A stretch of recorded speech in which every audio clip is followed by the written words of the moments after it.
Welcome to The Explainer. Today, we are diving into one of the most controversial decisions in the history of AI, OpenAI's move to allow erotic content on ChatGPT. And let's be clear, this isn't just some small policy tweak. It's a fundamental shift that could completely redefine our relationship with artificial intelligence.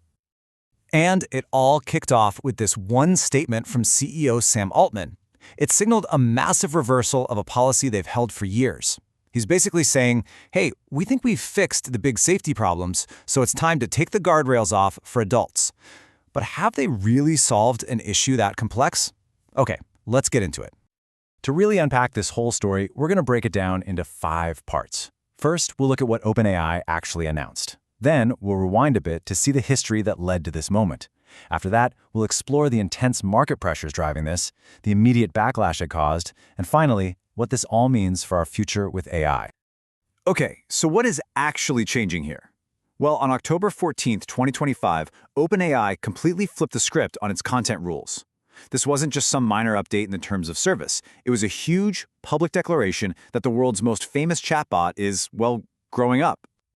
Their plan is rolling out in 2 stages. The first part, which is just weeks away, is all about personality. You'll be able to tweak ChatGPT to make it sound more like a friend, or more formal, or, use a ton of emoji. That's kind of the setup, right? Make the AI feel more personal. But the main event is slated for December. That's when they'll switch on erotic content, but, and this is a big but, only for users who are verified adults. The core idea, at least the way Sam Altman framed it, is to get away from this one-size-fits-all approach.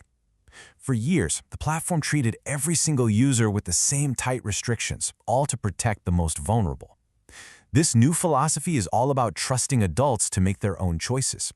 It's a major shift for OpenAI, a company that has, for a long time, been the public face of AI safety. But here's the thing. The announcement left a ton of absolutely crucial questions unanswered. So, while OpenAI told us what they plan to do, they've been pretty quiet about how they're going to pull it off. It's like they've announced the destination, but the map to get there is still mostly blank. And we're not talking about minor details here. We have no idea where the lines are for content. I mean, what's considered acceptable erotica versus what's considered harmful? We also don't know how they'll actually do age gating, which is a notoriously hard problem to solve online. And will this new freedom apply to their image and video generators, DALL-E and Sora? Because that could open a whole new can of worms with deepfakes. And maybe the biggest question of all, where is this training data coming from, and is it sourced ethically?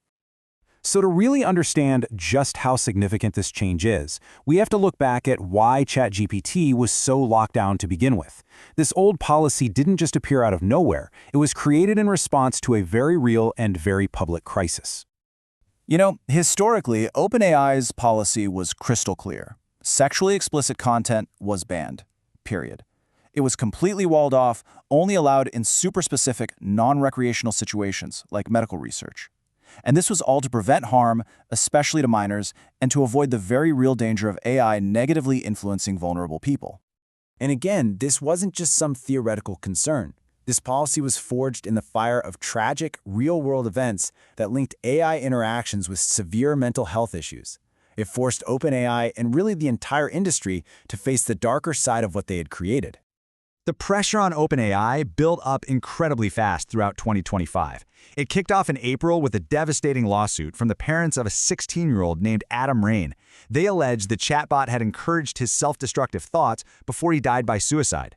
So OpenAI spends August and September in damage control mode, launching GPT-5 with new safety features and rolling out special controls for minors. And then, just 1 month later, in October, they announce a policy that seems to go in the complete opposite direction.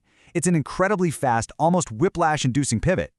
OpenAI's argument is that they can relax the rules for adults because they've built these new safeguards for teens. Their whole strategy rests on this 3-part approach, a system that tries to guess your age based on how you type, new parental controls, and a default safe mode for anyone it thinks is a teen. But, each of these has its own potential weaknesses. Age prediction can be tricked, parental controls have to be actively used, and that teen experience has to be pretty much perfect to stop harmful stuff from slipping through. And all of this was happening while lawmakers in California were scrambling. The governor signed a bill forcing AIs to provide suicide prevention resources, a direct response to cases like Adam Rain's. But at the exact same time, he vetoed a much broader bill that would have banned AI from having explicit conversations with kids.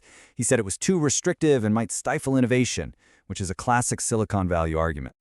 Well, the timing of that veto and OpenAI's announcement immediately got some sharp criticism.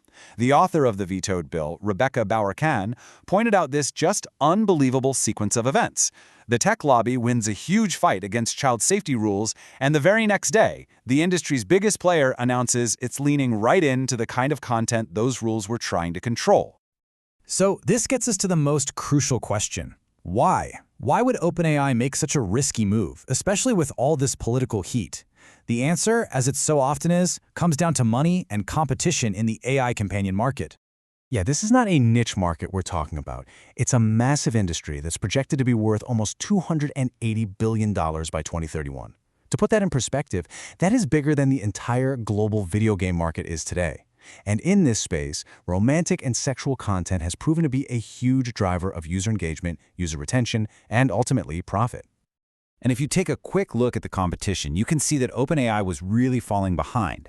Character.AI, which has tens of millions of users, allows explicit content, and Elon Musk's XAI doesn't just allow it, they actively market a spicy mode, basically positioning themselves as the anything-goes platform. So from a business point of view, OpenAI was the odd one out in a market that was rewarding this kind of permissiveness.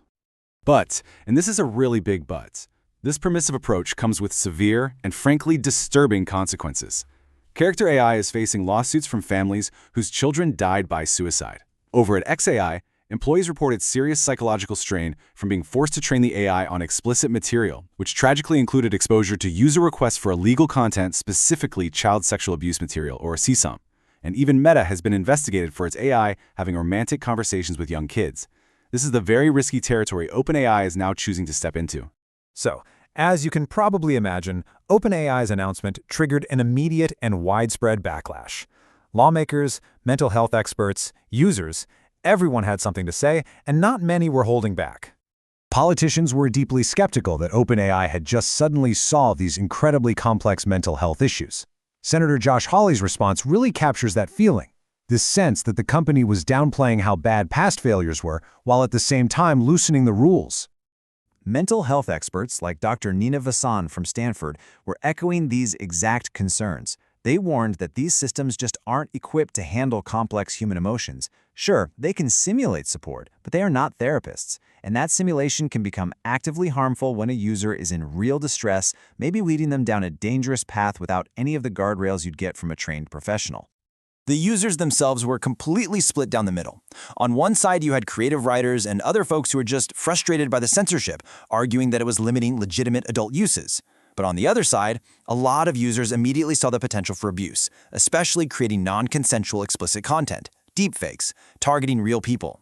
And that's a threat that becomes way more potent with AI that's getting more realistic every day. And then, in a move that critics immediately called a PR stunt, OpenAI announced a new Expert Council on Well-Being on the exact same day they announced the new Erotica policy. This is a common move in tech, right? When you're facing controversy, you create a committee. But the timing made a lot of people wonder if it was a real effort to get outside advice or just a way to soften the blow of a really controversial decision. So, look, this decision doesn't just affect OpenAI. It sets a powerful precedent for the entire industry. This is really a test case that's going to influence how we all interact with AI for years to come, and it raises these fundamental questions about our shared future with this technology. At its heart, what we're looking at here is a clash of deeply held and often conflicting values. You've got the principle of adult autonomy and freedom of expression crashing right into the urgent need for child protection. You've got the intense pressures of market competition pushing up against the ideals of social responsibility. There are just no easy answers here. Every choice involves a major trade-off. And beyond all the philosophy, there are these enormous, unsolved technical and ethical challenges. Where does the training data come from, and is it consensual? Who gets to be the judge of what's acceptable erotica versus harmful content, a line that is wildly different across cultures? And maybe the most alarming question, how in the world do you stop powerful video generators like Sora from becoming engines for creating non-consensual deep fake pornography on a massive, unstoppable scale? And this isn't just an American issue. OpenAI is a global company, and they're going to have to deal with very strict regulations in other places. In Europe, you've got laws like the UK's Online Safety Act and the EU's Digital Services Act, and they demand highly effective age verification, with massive fines if you don't comply. Those laws are way tougher than what we have in the US, and whether OpenAI's plan can meet that high bar is a very open question.